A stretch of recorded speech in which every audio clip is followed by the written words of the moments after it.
Hello, everybody. We got a big morning here. I gotta scroll up so far. Hello, Thrifty Angela. Hello, Cindy. Hey, Ardez. How are you? Hey, Scott Jacob.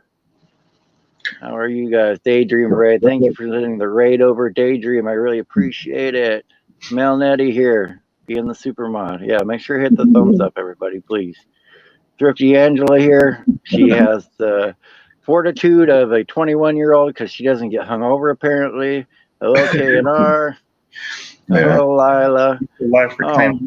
Yeah, I was just over at her at their channel. Simple Life Reclaimed is in here. Hello, guys. Grand Life Rocks and Sharon. Thank you, guys. Thank you for sending people over, guys. Quebec and Ridge Life is here too. Oh my goodness! All right, so today I have Ivey's Forge and Homestead here. I was over talking to him. Oh, just a few days ago, I believe it was. I get so busy Tuesday, that I'm getting mixed up. Yeah, Tuesday. And we had a good talk over there. And your wife wasn't there, but you were telling me kind of what she does too, and yeah, we did see a hand whenever she came in to grab a paper off the printer. Yes. Yeah. But she is going because she's grabbing paper because she's going to school for psychology and all that stuff. So she's busy doing that. And you do blacksmithing and you make all kinds of cool stuff. And you were giving away a mallet. And I kind of want you to describe like the process you go through to make something like that, because it looked like it was really just, really intricate piece of art that they made. Yeah, so the mallet I made is actually more woodworking for this one than it was more or less blacksmithing. But the mallet itself was made for blacksmithing. Because there's certain artwork aspects of whenever you're working with hot steel and you do like a twist or anything, and you don't want that to distort, but you need it to be straight or straightened or fixed or whatever. You don't want to hit it with a metal hammer because then you'll mess up any of that twist or whatnot. So you want to hit it with either like a rawhide hammer or a wooden mallet. That way it will distort the hammer, but it's still straighten that piece of steel that you're working with and not mess it up. So there was a challenge that was put out from a fellow blacksmith over on his channel to make a mallet challenge or build a mallet challenge. And he put in some criteria that it needed to be roughly 2 pounds. It needed to have a smaller face on it, so roughly around 2 inches or whatnot.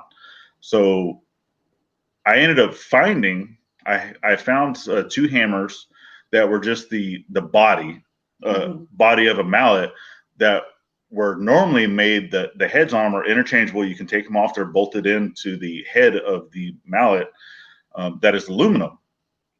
So it already has that weight on it. And normally those heads were made out of plastic or like a polyurethane. And the hammers that I found did not have any heads on them. So whenever I first saw this challenge, I was like, no, what? I think I can make these heads out of wood and still meet the criteria of the challenge. So that's what I did. And I went through the whole process. I ended up utilizing a great feature that's on my drill press, because the drill press actually lays over on its side, and then I can use it as a lathe per se. Even though I don't have the equipment to do it like 100% safe right now, but how I had it set up, it did work. It was great. I was able to turn those down, the pieces that I needed. So it utilized teak. I have some of the wood that's in it is teak. Some of it is a marine grade aluminum spacer. And then the actual working section of the mallet that contacts the hot metal is a African babinga, and it's probably one of my favorite woods, and it's just so so beautiful. It's really dense, so it will last the winter, because I utilize this as a giveaway item as well for our last giveaway. And I know the blacksmith who is going to, and I think it will last him quite a long while. Yeah. Yeah. Yeah. I can tell you really, that really nice. Yeah, you're really passionate about your the work that you put in and do in your blacksmithing shop. And we were talking, and you talked about the video that you first did, that you made it private or whatever, because it was the wrong way and all that kind of stuff. But I was telling you, like, if you look at that, look at where you come, and the fact that the latest video you did where you're pouring the footings for your shop, just it's hard to see when you first started that video. You probably didn't see, I mean, maybe you envisioned it, but you were actually there pouring the footings for you to have a shop. So it's kind of cool to see that process. And this is actually one of the I've actually been thinking about it over the last 3.5, I don't know, almost 4 years, right? 4 years so. I've been blacksmithing. This is going to be 1, 2, 3, 4, 5, 6, my seventh shop. And this one's going to be a little more permanent. I've had a lot of temporary setups, a lot of everything's been temporary, obviously, because we've been either in the rental home or just other places I was at. I didn't own the place. We're making it a little more permanent. Yeah. Now. So this one, obviously, this house is ours, even though we're still paying for it. I'm not renting it. No. But yeah, I'm putting in a little more permanent shop. It's where even if we decide, because we do want to move eventually, but it's going to be a long time from now. But this is one of those things that I have always wanted to have this style of shop.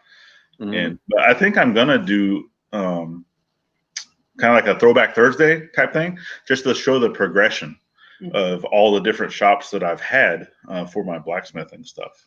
That'd be great. A compilation of it. Yeah, that'd be really cool to do. To show people, that it doesn't take a lot to get started into this craft. And I think I had a $20 railroad anvil that someone had already turned into a anvil shape that I found. Tiaya's now. And it's now it's the kiddos. It's in her little shop. It's in her shop now. And then just a hammer I bought from Harbor Freight, and I ended up making my own gas forge out of some stuff, watching YouTube videos.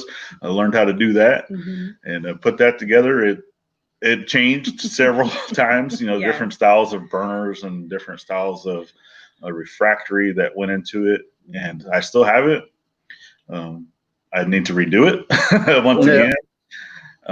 But yeah, once I get this shop up and going, because I actually like working with coal. I prefer to use coal. But I have used charcoal, the lump wood charcoal. That's where a lot of people get started.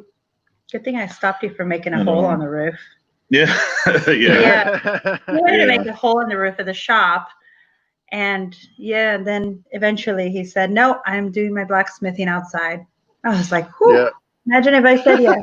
Yeah. So and what she's talking about now is we have a detached garage. Yeah. It is a shop, but it's more of our woodworking shop now.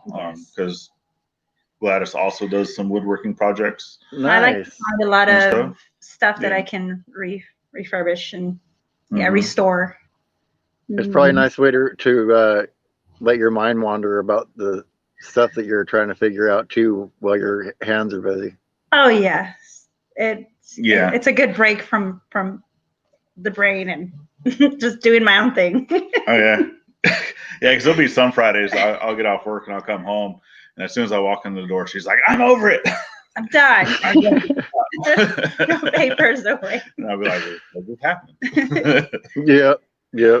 And I don't know if you know Raspberry Rock off Gritty Cabin, but he wants to know if you've ever tripped over your own beard and turned it into a front flip. No, not yet. It's getting there though. Almost the point. I have pulled on it or have locked it into things at work because I do work on small naval craft for the military. So there's different things that I've hooked it in or whatnot. Or the kid ripped it. Yeah. And one of her tantrums. Yeah, that hurt. Yeah. Yeah. And I can imagine you've probably lost a few hairs to the forge before and that kind of stuff. Well, no, I haven't. Not that I've noticed. I don't think I've ever burned it. I mean, I've burned my arm several times. I've put some, holes in shorts and stuff. Yeah. I know when I first started, I would be out in flip flops. Don't do that. Yeah. You do not want to blacksmith in flip flops.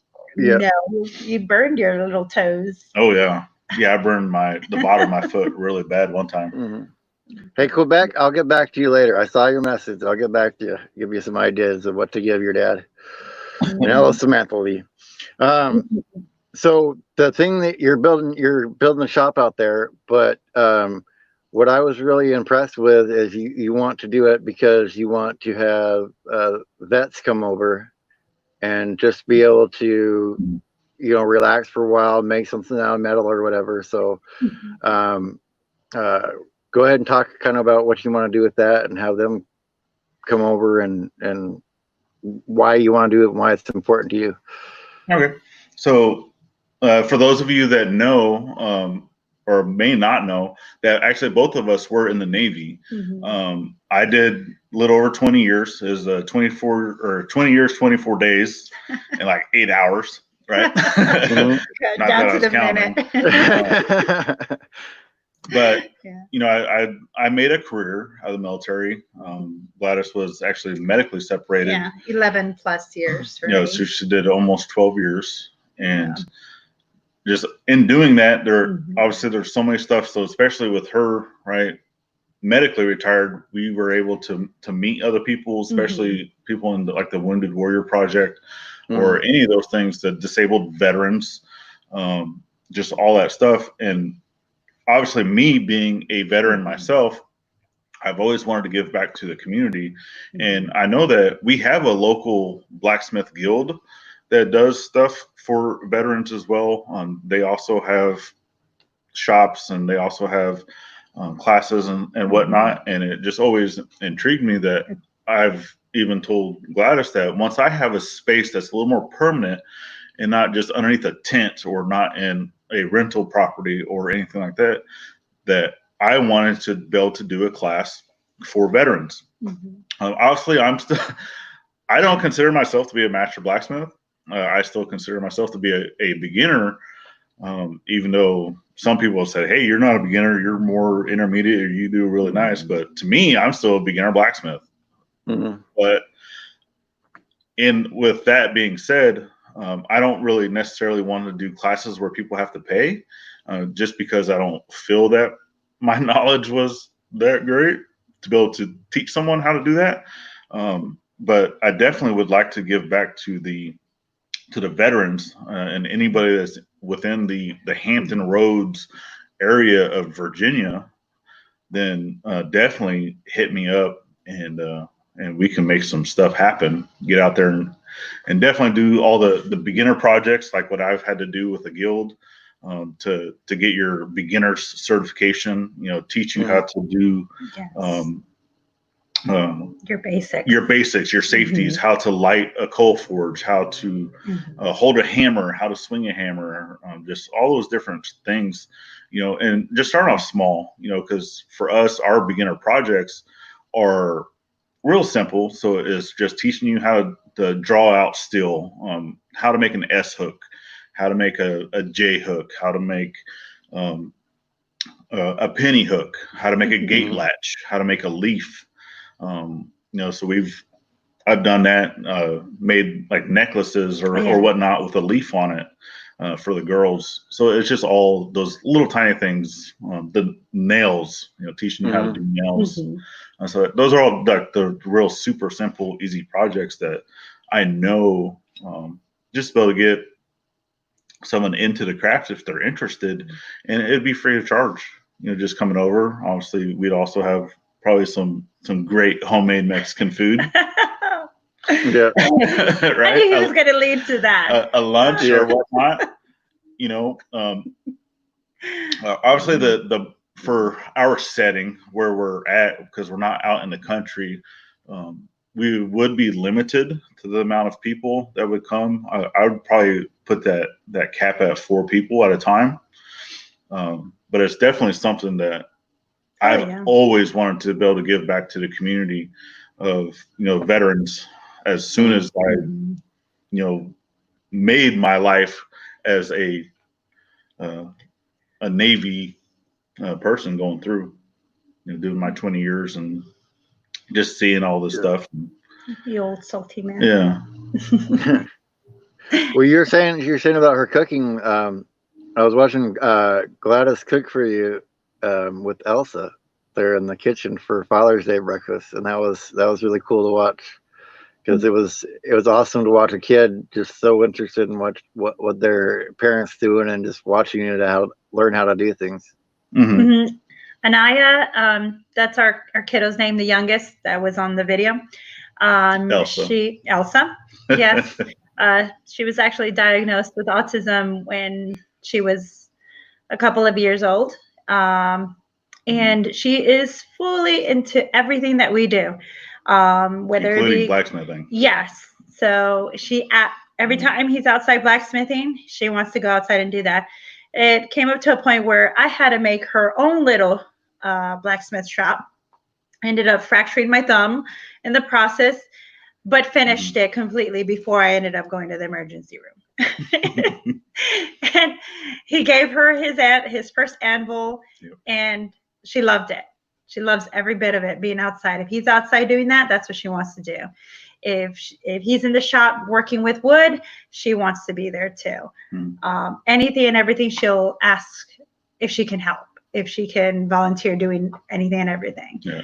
I just don't let her play with actual hot steel or be around the actual fire itself, because obviously that could hurt her, and we don't want to do that.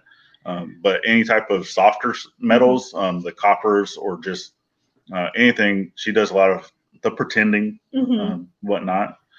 But yeah, she has her own hammers. She has her own set of tongs. She has her own toolkit. Of saws and what. Oh yeah, whatnot. She has her own. She'll go all day and stuff. And our middle child, she's kind of getting into it. She was helping you do a horse out there, doing some shaving, a lot of So we're like in an in between with her. And then our oldest, whenever she comes and visits, she likes to help around too, trying to learn as much as she can. Yeah, they all like going out and enjoying. Just our middle child, she's a little more technological type person, so she likes to play games and whatnot. But we always have to say, hey, it's time to get off your phone, or turn everything off, hand it over. Yeah, well, we do set limits on her phone to where you're like, all right, get outside. Yeah. So what do your older two think about you guys being on YouTube and doing all that stuff? Are they like, oh, mom and dad, I'm embarrassed, or like? No, they like it. Yeah. I mean, my oldest daughter, she's 14, and she actually does photography, or junior photography. So she actually has her own Instagram account where she posts that, and whenever because she's going to be coming to visit here in a little bit, and if she would want me to share that information, then I'll definitely be putting it out to where people can go check out her photography. Yeah, for sure. Yeah, if she does, because I just like to learn from people that are much better at photography, because it teaches me how to do things better. You know, and so I like some YouTubers, like I like to watch Jason Crocker and watch what he does, and then you got to realize he might have started YouTube only like 3 years ago or whatever it was, but he was doing camera work for years before that. So he started off already with a good base of knowledge on how to do things. Unlike some other people when they start out. Yeah, I'm saying, like, whenever I very first started, I didn't know anything about video editing or about none of it. So I had to go through, and I did a lot of searching. I spent about 6 months, 5 to 6 months, just looking at different programs, looking at reviews, looking at costs, looking at all this stuff. So I did a lot of whatnot. I knew that I wasn't at a professional level, so I tried to look more at ease of use type programs.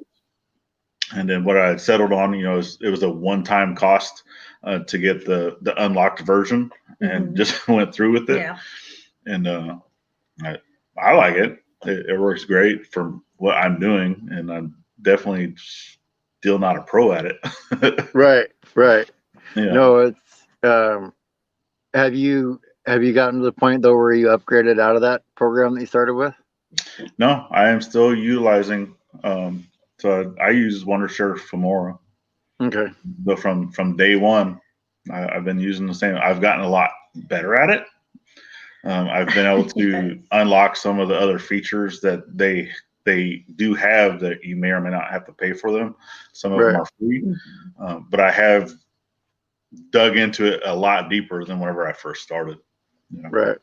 And I that's what suggestion I give everybody is whatever you use it until you're started to be limited, and then upgrade, because you already know what you want out of your upgrade too. Like I know I can't do this right now and I want to do that. So I need to get something that can do that.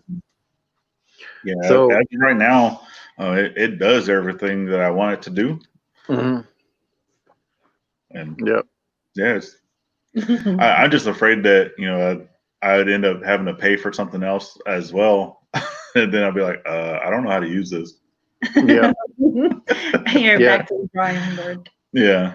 Yeah. And Simple Life Reclaim is saying practice makes perfect. And I was just going to say, we talked about it before, but when you guys started on camera, it was a lot more rigid and almost like you were on a script than the way you are now. And it's being in front of the camera is the only way to get better at it. Yeah, most definitely.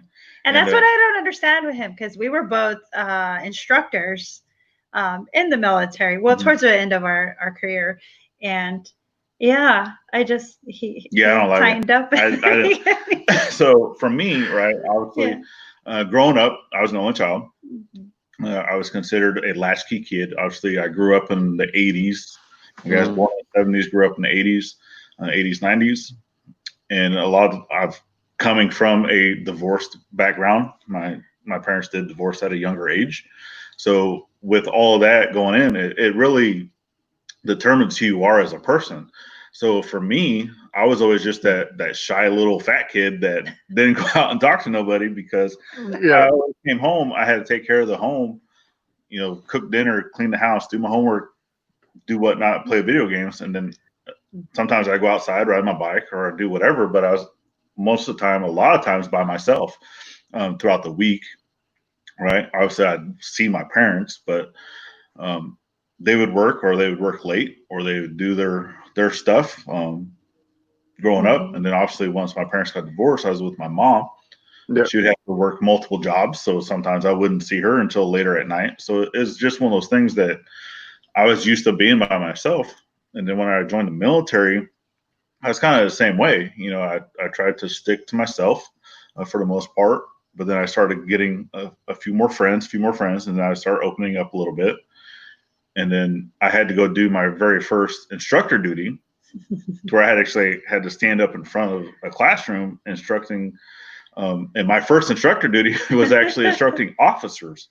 So here I am, this younger E5 in the Navy, getting up in front of college students level, right? Or even a prospective XO or CO, and those people are in charge of stuff, right? I mean, they're high up in the military as a captain or as a commander, and I'm having to be up in front of them going, teach them something. Yeah. So it really had to, I had to learn really quick to open up and stop being this shy little fat kid, right? And just going through that, and then I ended up going to my second instructor tour after going through another ship tour, and that one was a little different because it was actually younger kids just coming into the Navy that were learning their first system that they're going to be working on when they go to their first command. So now, for me, I was already in the military for a while. At this point, 14 years in. So I was able to actually get up and talk to them, be a little more like I am now. I was still getting nervous. I was still hands would still sweat. You know, I was still shaking that whole stage fright of having to get up in front of people. But whenever I was doing that, I didn't have a class that often. So I didn't have to do it that often, and it didn't really bother me until I had to start a new class, and then I'd be like, you know, and then once a little bit, I was fine. So this is kind of the same here. You know, whenever I first started, it was you know that everything kind of came back, and it was the same thing. I was just like, yes, there was a lot of me. This is what I'm doing. He showed it to me, and I'm like, no. Go back to the drawing board.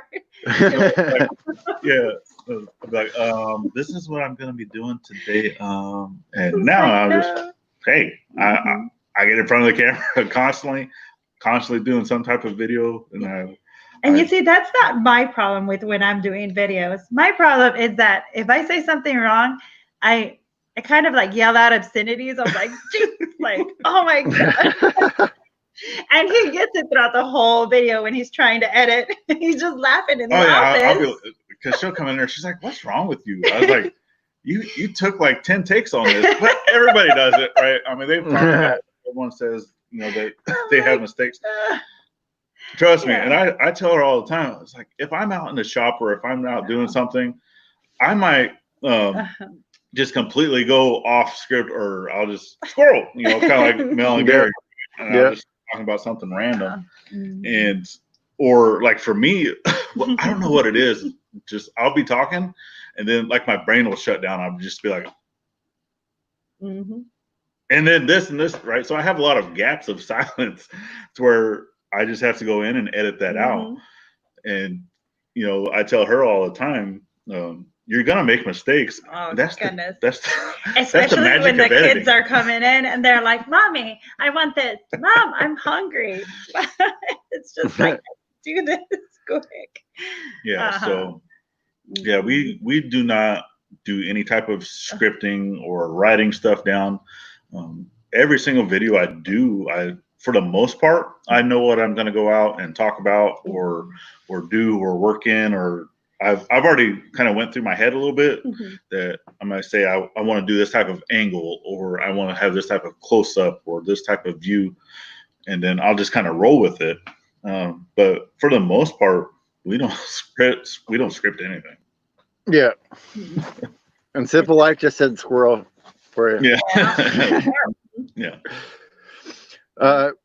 We were kind of chatting about cars, and when we were talking before, and I wanted to kind of know like where your love of cars came from. Was it something like your dad brought into you? Like, did you used to work on cars with somebody, or? I mean, I'm not like a major gearhead. I do have obviously the cars that we talked about, my two passions that I want to have before I die, and that's the '68 Volkswagen Beetle. And then I want the 1948 Jeep Willys truck. Oh, yes.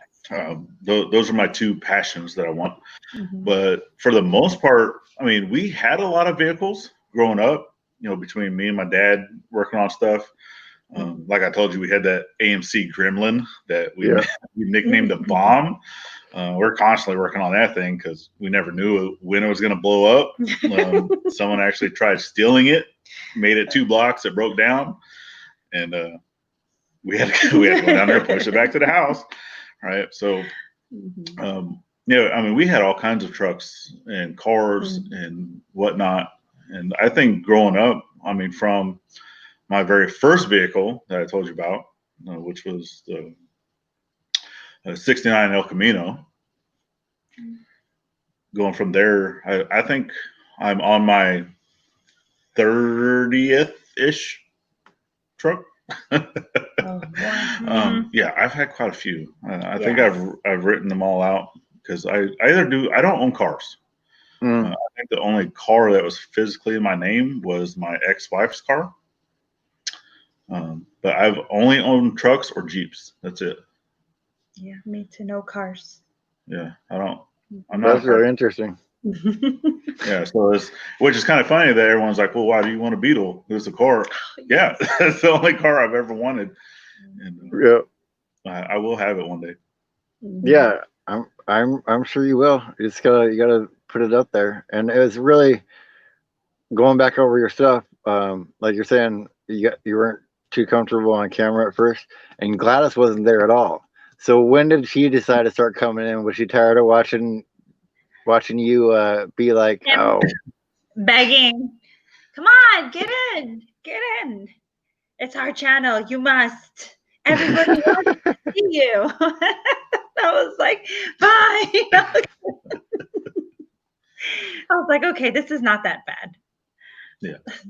So would you say it's been a more positive experience then since you've come on the camera instead of not being on it? Yeah, it is. Yeah. It gives me an opportunity to see him still be a goofball. He's a goofball when he wakes up and down to and it's time to sleep. Yeah, and I mean, she really does enjoy cooking, so that's why we started that series, Cooking with Gladys, because it's something that she enjoys doing. I don't know if she enjoys doing it on video. I know, right? not so much. Like other things, like but I know everyone has enjoyed watching that series. He wants me to make tamales. I'm like, but if I make tamales, you have to sit your butt down and help me because those are like a long time it takes. Yeah, they're delicious though. Yeah, yeah, they're easier to finish eating than they are. Yeah, yes, they are easier to eat than they are to make. I think the last time we made a big batch, Gladys's mom was here. Yeah, we sat through. It was like 3 dozens. No, 3 dozens. I think it was. Yeah, 3 dozen. Yeah. It was all day process. I mean, we started at like 7 o'clock in the morning, and we didn't get done until the afternoon. Like, it was late. It was close to like 8 o'clock at night by the time everything was 100% done. Oh yeah. What's been the most favorite thing that you've cooked so far? Like that you enjoy to cook? Oh, I don't know. I love it all. I think. I mean, I know my favorite meal that she cooks. Which one? And it's the one that we've already done a video on. Oh, he likes his cow tongue. And that's the barbacoa. So that's the beef tongue. Tacos. But they're so expensive to buy. But it's like $25 just for a tongue. And we also do the same thing. So you don't necessarily have to do it as a taco. You can do it as a sandwich. Oh, yes. The more traditional barbacoa. And it's so good. They call them lonches. Oh, yeah. Mm-hmm. It's very yummy. With some pico de gallo one day. Mm-hmm. The beef is like it melts in your mouth. Mm-hmm. Mm-hmm. I believe it. I believe it. Like that's surprising though. It's $25 for a tongue. You would think that not very many people would want to buy the tongue, so you wouldn't think it would be too expensive. Well, you see, many years ago, people didn't think that, okay, this is just the waist. The tongue would be the waist, or the fajitas, which was part of your ribs, right? Mm-hmm. That would be thrown out back in the day. It would be thrown out. And so I knew that some families would go and grab that because they make out a meal out of that, especially, low income families. They say, let's make something out of this. And then it ended up being good. And then now that it just came to light that, hey, this is actually good. Let's make tacos and make fajita tacos with this. And it just started going from there. And everybody's just like, okay. And I'm Mexican. Because I know someone was asking. I'm Mexican. And, I eat everything, even menudo, which is pork rinds. So, yeah. Basically soup made with pork fat. Yeah. And not many people like it, but, I love it, especially during winter time. You make the most of what you got. And that's what it was, making the most of what you had. And it just became a delicacy. And my father's like, hey, I'll bring you tongues from over there, not from here, from Walmart. I was like, yeah, especially your fajitas. They can be expensive too. And it's just like, why? Yep. Yeah. Why? I'm Everybody, sure things. everybody hops on those. It becomes a trend, and then everybody wants to do it. Yeah. And then what was a cheap item isn't anymore. Like lobster, Yeah. lobster used to be considered trash food. Yeah, exactly. Yeah. Exactly. It's Yeah. what you thought was just trash food and no longer is. Yeah, all the bottom feeders, same thing with, like your catfish. Yeah, I love catfish. I could eat. That's like one of my favorite. I was born down in Texas, so catfish was like the thing. Yeah. Even Kill says he remembers from your videos. I make tortillas by feel. I don't do measurements. I don't, and that was the hardest thing for me to do was to actually sit down and try to measure everything out, because it's just by I'm looking at the bowl, I'm looking at how much flour I add, I just add it in there. I use my hand for everything just to feel, and it was hard. It was hard to try to just figure out the measurement. Yeah, that was one of those edited videos that I was just laughing the whole time because she'd be like, "Oh boy." I think that's great. Because I'm like, yeah. So it was funny. Yeah. Well, that's the way a lot of the recipes were back in the day. It was just handed down by teaching you cooking. So that's why a lot of it never got written down. Oh, like if they've never had drunk beans, I'll make y'all some drunk beans. I've never even heard of drunk beans, so you'll have to make that. Yeah. Oh, that's yummy. Drunk beans are very yummy. Yeah. And they do have beer in them. Yeah, they do have beer. Yeah. What's been your most surprising moment so far, like on YouTube? Like a comment you got or anything like that? No. I don't know. I have to think about that. Yeah. Everybody's been wonderful. Oh yeah. It's I mean, I know that we're still a small channel. We're still, like I said, I've actually been on YouTube for off and on 3 years, and I'm still under 1,000 subscribers. But even like going back into like some of my beginning videos, I never did YouTube, and I still not really doing YouTube for money. That I have a job. She's gonna have a job. I'm retired military. I get that paycheck. We're both disabled veterans. We get that check, so I don't need to be paid from YouTube. Right. It's just one of those that obviously if I started getting monetized and started getting money from that, it's just going to go right back into the shops. Even if people were to donate any type of money or whatnot, it's just going to go right back into the shops to make more videos. But that's also another reason why we don't really post on a daily either. But yeah, I think out of all the videos, out of everything I've done, we haven't had to deal with trolls or just negative people coming in for the most part. We're respectful as long as everyone's respectful. Everybody's been wonderful, and it's been an amazing experience. Extended family. I watch a few more channels on the regular, or I talk to more people on the regular. Just like Mel and Gary over Simple Life Reclaimed. I mean, I've video chatted with them before. We love you guys, and we definitely will always continue to support your channel.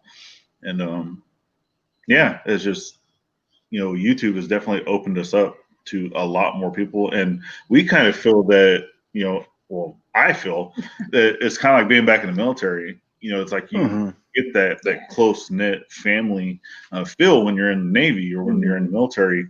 And you're going to have people that hate you, and you're going to have people that dislike you. Same thing in the military. You're going to have people that are like family. You're going to have people that are like sisters and brothers. And it's just like here, right? Yeah.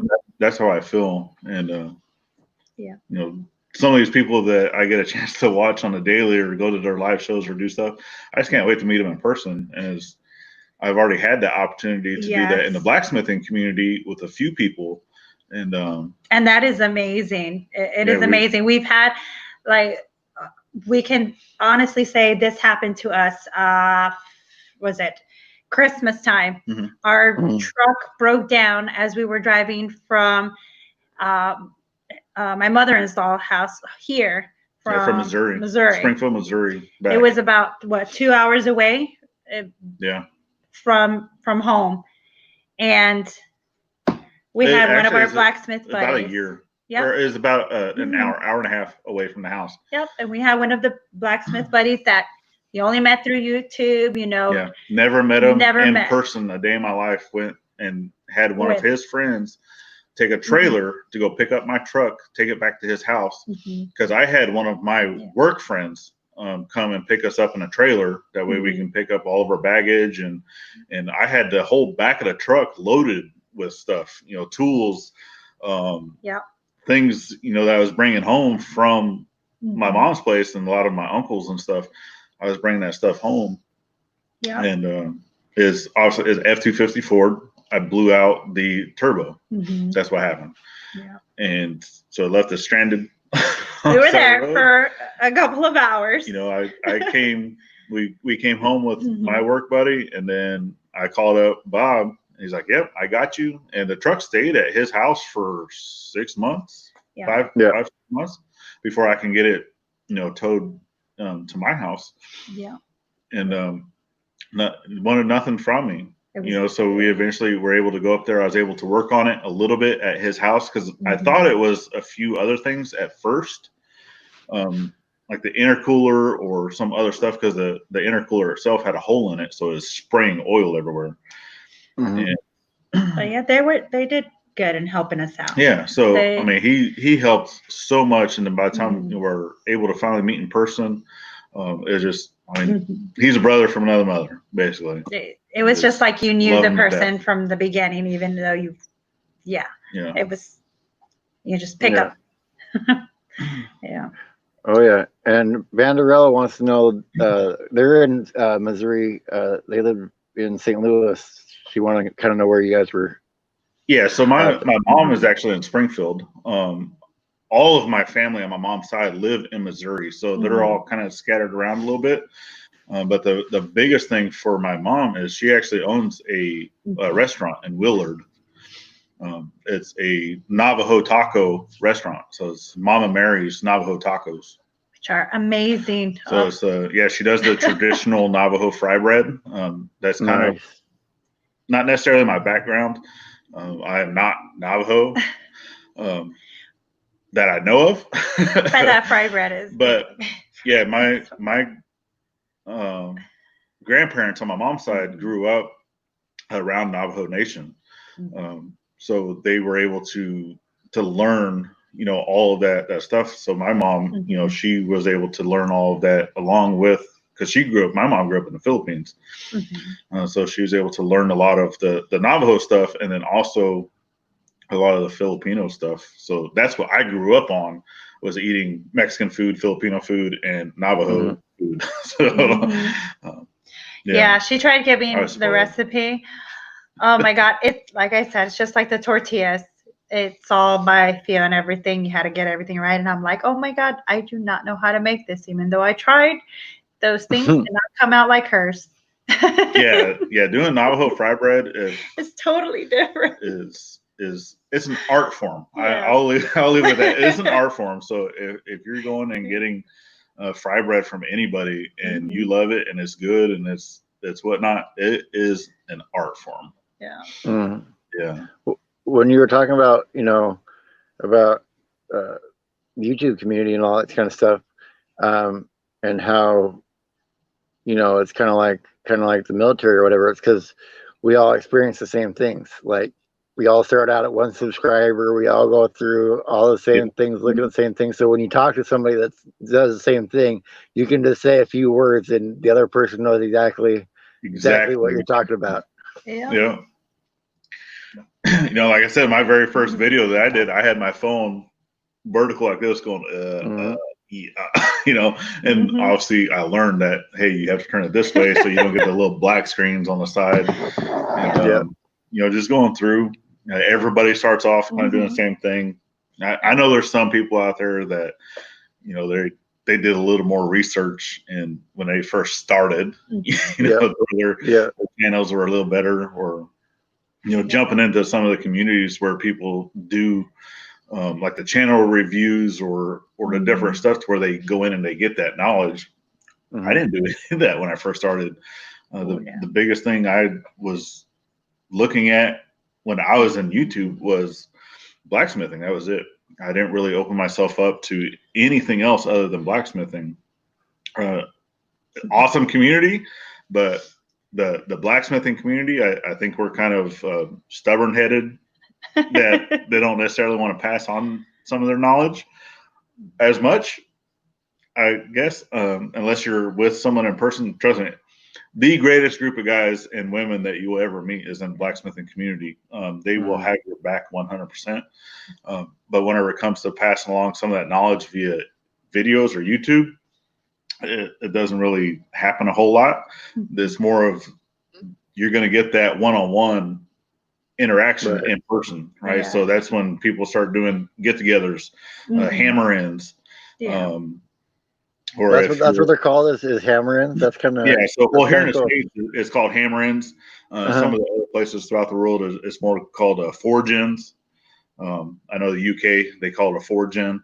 So it's basically just a gathering of blacksmiths, and that's I know that's one of the big things that my guild does here locally is they do a gathering of blacksmiths, and so it's just from all over this area.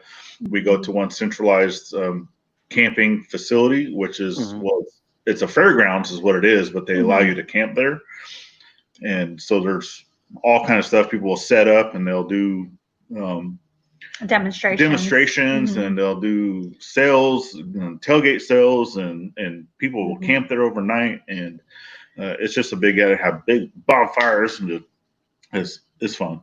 Yeah. What's been your favorite piece to create, like either design wise or just to put together? I think one of the things that I first did, and it was just a super simple project that I made, that whenever I first made it, I was like, you know what, this turned out really, really nice. I like the way it looked, and it was just a simple S-hook.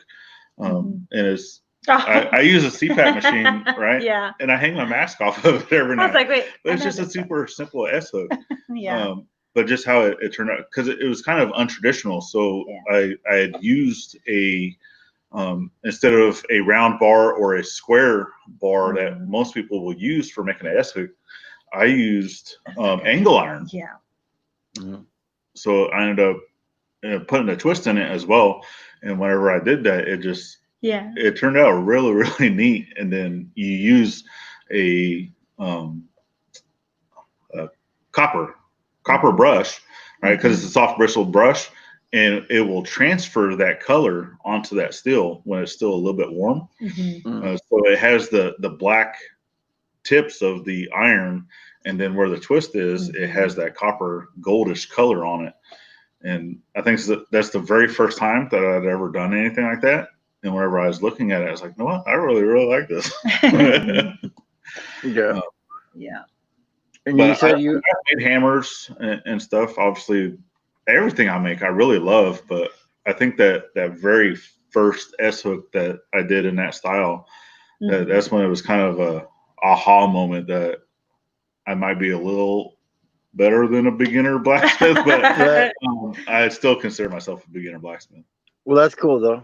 To get to that point where you're like, I'm not just beginning. But Raspberry Rock wants to know if you can make a dragon mailbox. A dragon mailbox? I don't know. Yeah, I mean, I know a lot of that stuff would include more welding per se, and like sheet metal work. I don't really do a whole lot of the sheet metal types. I do have a welder that I got from my uncle that I've yet to use. I have another welder that I bought. It's just a simple 90 amp MIG welder. Nothing special, just a little hobbyist welding machine. Actually, the biggest thing that interests me for blacksmithing the most is doing woodworking tools. So obviously I love doing woodworking. I love doing timber framing. That's what I'm getting into is right now, kind of timber framing stuff. So I am actually, that is my biggest interest is the making the tools for that. So the broad axes, the slicks, the chisels, the different types of tooling that you are required, to draw knives, any of that stuff that's required for doing timber framing work, or just handmade tooling, chisels, whatnot for the woodworker. So that's actually what I'm starting to focus in doing. Now unless I wheel him out of there and have him do something in the house. Yeah, I still do the occasional. Like my shelf that was finally built. Yeah, so if you go in, you'll see I have because we have a big behind the camera, big pallet wall that we did in the living room for our TV, and then the shelf that's above it was all done in the Japanese wood burning style. The shoe guy something, I can never pronounce it. That's okay. But it's just a pine wood that I got from a local big box store, because I have to drive too far to go any type of mill or a lumber house. So I have one of the big box stores that's basically right across the street. But I cut off the edges, that way you don't have that little rounded. It looks more like regular milled lumber. And then I burned it and then sealed it. And then the brackets that are on there are actually handmade by me. It's a two-piece construction that utilizes the hot rivet to put them together. So it's more of a traditional way of joining metal together. Utilizing the hot rivets. Only time I remember seeing hot rivets was like in the old cartoons or the old pictures where you see them building the buildings or whatever, and they got the bucket and all that stuff. Yeah, that's where I remember seeing rivets from. And I made 4 of them for the brackets. All 4 of them look completely well, I wouldn't say completely different, but they are not 100% the same. And that's what we were looking at. Yeah, I didn't necessarily want that, because whenever you got stuff, from a blacksmith back in the day, right? Unless they have some type of jig, make everything the exact same. So if you're doing production work, obviously that production work, you're going to make some type of jig. That's obviously the whole industry in metallurgy and metalsmithing and all that stuff, right? Went to machines and whatnot because they wanted all that stuff to start looking the same. Right. That's kind of where it went from there, right? So, or having to do multiple things of one item, they didn't want to have to wait for the blacksmith to make it, right? Especially if it came to nails, right? A machine can make millions of nails in an hour, when a blacksmith has to make one nail at a time, right? So until you can get down, I've seen a few people, right? They've gotten down to where they can make one nail in maybe 20 seconds. I'm not at that point, just because I haven't done that many nails. I think I was able to make one nail in a roughly 50 seconds, give or take, a little under a minute to make a nail. Just a standard, rounded head forged nail. Yeah. And you ain't gonna keep up with the machine doing that for sure. No. So and I know that's where a lot of that stuff went. It's fine, but I wanted all that to be close, but if you're out there looking at it, this was made by hand. It was not made by a machine. Right. And Highland Homestead wants to know, what was what have you made that you liked the most? Was it that S hook, or was it something else? I think for you it was the S hook. Well, blacksmith wise or woodworking wise? Maybe woodworking wise. Oh, if we're going out of just everything that I've made, what I've liked the most, I don't think anybody has really seen it, other than a few pictures that I've put up. It was quite a few years ago. This was when I was still married to my first wife. Living here in the Hampton Roads area, I was still fairly new to this area. First time I'd really lived next to a beach, any type of point in my life, that me and a buddy of mine made a 7'9" longboard. That's So nice, man. Probably one of the funnest things I've ever made out of wood. So it was a wooden. Everything was made out of wood. And it was a cheaper build. So the whole build of the surfboard itself was under $100 because a lot of stuff is made more with plywood and lighter materials. So how it was constructed, it was super easy to make and whatnot. It rode like a Cadillac. I think we had like 7 people on that thing at one time. Yeah.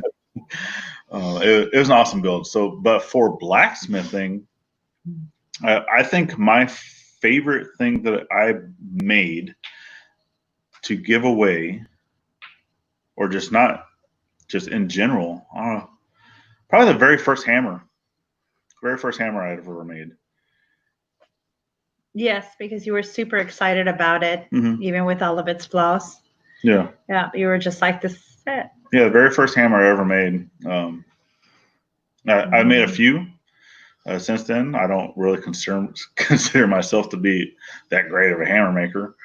Right. But yeah, what set off your journey in blacksmithing? Like, what made you want to do it? Was it a video you saw, or? Well, for me, being a child that grew up around Missouri and around Branson and going to Silver Dollar City and whatnot, that's where it really started as a child. Cause every time I went to Silver Dollar City, I'd always go watch the blacksmith, and then I'd go over to the other areas to watch all the steam tractors and whatnot. But that's where it really started. And then being in the military, I never really had the opportunity to set up and whatnot. Plus, my ex didn't really care for it. She wasn't very supportive at all. So once I was divorced from her, obviously I had nothing but time to do whatever I wanted. So I started watching a lot of YouTube, and I actually got into watching Alex Steele when he was still really young into his YouTube career. And he's probably 1,000 subscribers or less at that point. And, just watching this basically 12-year-old kid, hitting hot metal, I was like, you know what? If he can do this, I can do this. And it's always been something in the back of my mind that I wanted to do, because I've been doing woodworking, ever since I was a little kid. So it was just another one of those crafts that I just really wanted to get into. So that's when I went to some of the local antique stores here in the area, just looking for stuff. And that's when I saw that first anvil that I had, $20, railroad piece of anvil and railroad track, and just started from there. And I'm still on the journey, and I'm loving every bit of it. Yeah. It was like it was meant to be, finding that anvil there for sure. And Linda Oki wants to know how long you guys have been married. We just got married this February. February 2nd of this year. Oh, how exciting! How exciting! And Epic used to live in the Hampton Roads area. He said there's lots of cool things to do there, and he was actually in the Air Force. So. Yeah. Oh yeah. This whole area is. There's so many things to see. Obviously, if you're a history buff and you wanted to go look at a bunch of some of the stuff, America started here, right? This whole area. Even I know my family was traced back on my dad's side all the way back to the very first governor of Virginia. So it's just one of those things, being back here, I've actually been to the castle. I've been to that area over there in Jamestown, basically where the first settlement was. That is right down the road from us. We've had a chance to go look at all of that stuff around here. And just, there's so much history here. There's so much things to go do and look at, and it's awesome. We love it. A lot of blacksmithing history in this area too. A bunch. She likes going over there to see the blacksmith. Oh yeah. Anytime we go to because there is Colonial Williamsburg that's in this area, so we'll go up there, and every time I go there, I always go straight to the blacksmith shop, and then from there, we'll kind of go out everywhere else or whatnot, or we'll go to the Coopersmith, or we'll go around to some of the different areas. But So little weapons artillery. Yeah. Yep. Yep. And happy 4th of July, everybody. Yeah, happy 4th of July for sure. And yes, we'll be raiding Roy and Becky here in a couple minutes. So get ready to go over there. So you're building the shop, so that's probably going to be coming up. Are there any cooking videos coming up that Gladys is planning? Yeah. He wants me to make some mangonadas, which are it's a mango dessert in a cup. Yeah, so there's it's more of a not necessarily a challenge, but it was something put out from Mama Z's for doing a summer snack. Yeah. So we're gonna do that. Yep. We're gonna do a video for a summer snack, and it's gonna be it's more of a drink type snack, kind of. Actually, it's something you can snack on. Drink. It's more of a. It has. It's like sherbet in a bed. Yeah. You get mangoes, chop them up. Some you blend, some you don't, and you use like the spicy sauce with like sugar and brown sugar and some water and so it's a dessert. Yeah, it's still eaten with a spoon for the most part. Well, if you guys want to tell them like about your channel, tell them to check you out and all that stuff, and tell them what you want them to check out, and then we'll get out of here and let these guys go. Yeah. All right. So yeah, definitely. I am Anson, Gladys, Ivey's Forge and Homestead. I do have another channel. It's called Naughty Customs. That's more just strictly woodworking. This one does everything, right? I do blacksmithing, woodworking. We do a garden. We have a raised bed garden for right now. That's all we can really do. We do plan on doing rabbits in the future. That's the only livestock we can do right here in this area for now, until our city allows us to do other type of livestock. We're going to be doing arts and crafts type stuff. Eventually, we're going to have an art studio coming. So those, like these things up those here. are some of the things that we're going to be doing. She does paintings, whatnot, and that's actually one of the things that once we hit 1,000 subscribers, 2 of her paintings are going to a winner. Nice. Yeah, so that has been put out in a previous video. Talking about that, whatnot. But I definitely thank everybody for joining along in our journey. Definitely thank you, Bob, for allowing us to be here. Oh yeah, man. You know, you're great. So whenever you're able to get your new van and start getting onto the road, you're more than welcome to drop in. I'll be over there around October time frame. I'll be over there. So thank you guys, and I will see you guys tomorrow. And have a good day. You too. Thank you. Bye. Bye-bye now.